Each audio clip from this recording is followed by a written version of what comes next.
If you say my brain, that means it's yours. What is yours can't be you, right? It's a colloquialism that we use because I need to refer to this one in here. These are impressions that we have taken in. I think there's a possibility that it's exactly what happens. If one does this, then you will see perception will explode in ways that they have not imagined possible.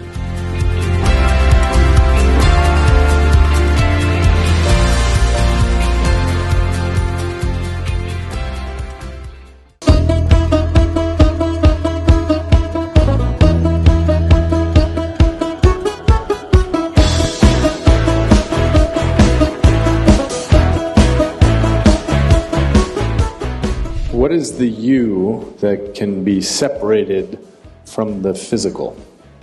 Is it a fact that you gathered your body over a period of time? It's a fact that this body gathered together over a period of time, and it may be that I emerge as a consequence of that, this feeling of I, as opposed to me doing the gathering. Tell me, you've been having lunch and dinner or… Have I been having lunch and dinner? Yeah. Yeah, this dynamic accumulation has been eating plenty, yeah. So what you refer to as my body right now is an accumulation of food. It's a heap of food. Not a pleasant way to describe you, but it is. What you call as my mind, largely in people's experience, is an accumulation of impressions over a period of time. So, if you have to gather this much of impressions and this much of body, something more fundamental must be there, isn't it?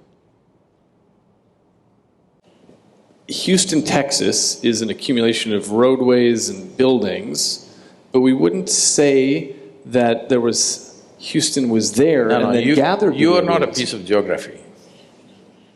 You are not a piece of geography, are you?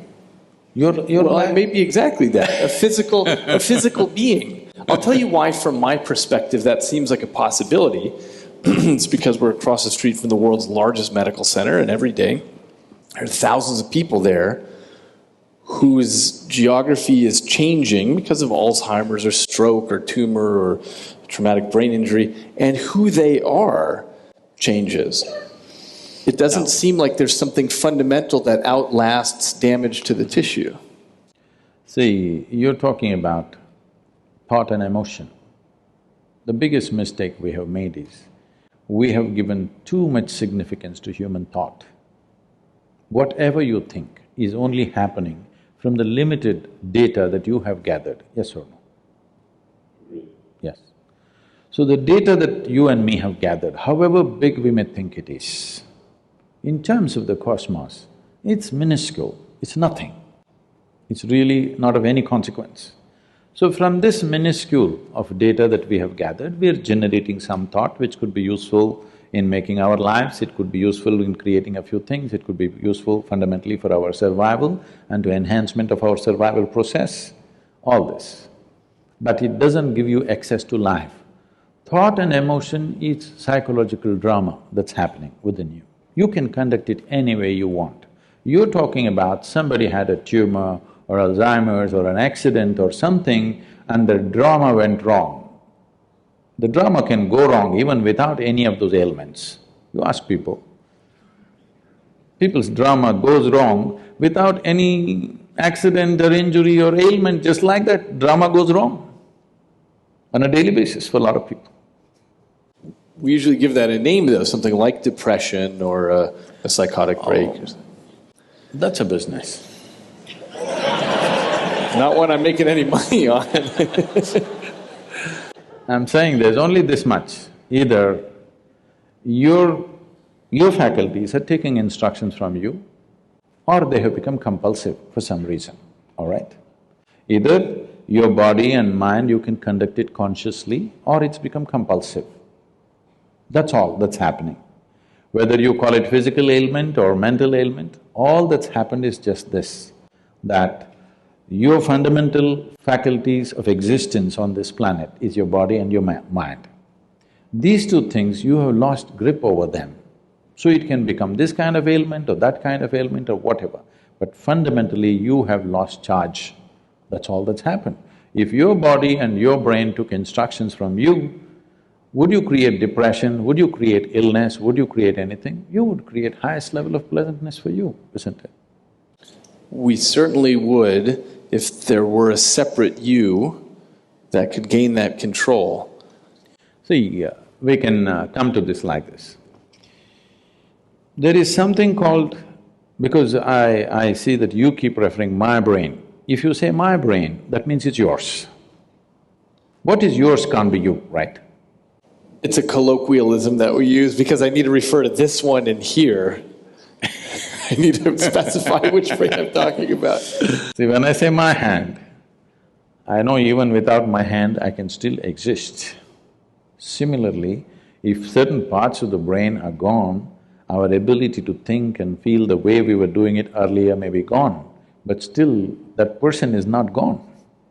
That's the question. So if I lose a little part of my finger, I'm still me, but if I lose a chunk of brain tissue that same size, I can be someone completely different. No, you're talking about personality. Personality is again an acquired thing. Beyond personality, I can lose memory, I can lose consciousness, of course, I can lose the ability to perceive reality the way that we do now. I might become colorblind because of a lesion, because of damage to a particular part of my brain. I lose the ability to understand what objects are. Okay, let's come to this. See, suppose somebody became colorblind because of an injury or whatever that happened to them, unfortunately. That person still knows, I have become colorblind, isn't it? He's still there. It's true for the person who becomes colorblind, but it's not true for example, a person who is born colorblind. They don't even have a concept that they could be. They don't have a concept of color. So let's take a person who's born blind entirely. They don't even have a concept of vision. So who's the you for them? Do they… Say, even a person who has visually impaired, who's never seen the world around, he still exists within himself. He's as much a man or a woman as anybody else can be. It's just that if all of us were blind, we would be quite a fine society without eyes. Yes, isn't it? Only because somebody has and I don't have, in comparison I have a problem.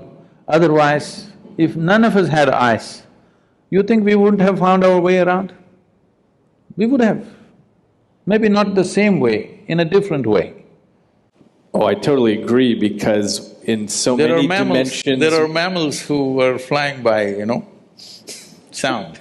Yeah. Well, there are so many dimensions that we are blind to now. So what we call visible light is just a 1/10 trillionth of the electromagnetic spectrum that's out there. We only detect a little bit. In some branches of physics, it seems there might be between 10 to 13 spatial dimensions, not just these three, and yet we're trapped in these. We are moving away from consciousness to perception. But my point is, we're already blind to most of the world. So I agree with you that, okay, so let's move back to perception. You cannot disagree that you're life, are you? You're a piece of life, I'm a piece of life, everybody is. What kind of personalities we have acquired, what kind of likes and dislikes we have acquired, what kinds of gods and demons we have acquired, what kinds of other things we've acquired is a social process that's happened to us, cultural and social process. If you were born in a different part of the world, it would be entirely different. Depending upon what we are exposed to, these are impressions that we have taken in, phenomenal amount of impressions. Leaving that aside, let's look at one fundamental. Whatever you gather, you can only claim it's mine. You cannot say it's me, isn't it? Whatever you gather. How do you mean? You mean your body? You say anything. I can say, this is my chair. If I sit here every day and then I say, this is me, then there's a problem.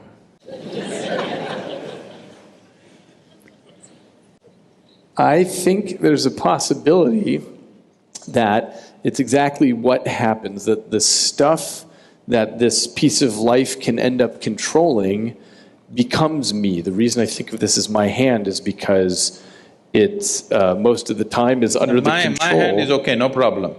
My hand is okay, me is the problem. What do you say, me? My hand means it belongs to you, no problem with that. When it becomes me, then it leads to a completely distortion of perception.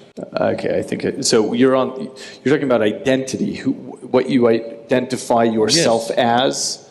The nature of the mind is such, it is looking for because human intellect and human intelligence has broken out of a certain bond which was there for every other creature, that they could function like an automated machine through certain instinctual process.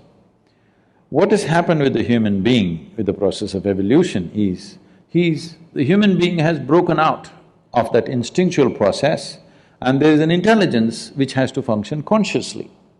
But functioning consciously means every moment of life is an exploration, which is too scary for a whole lot of people. So the best thing is identify with something which gives you some sense of what you are.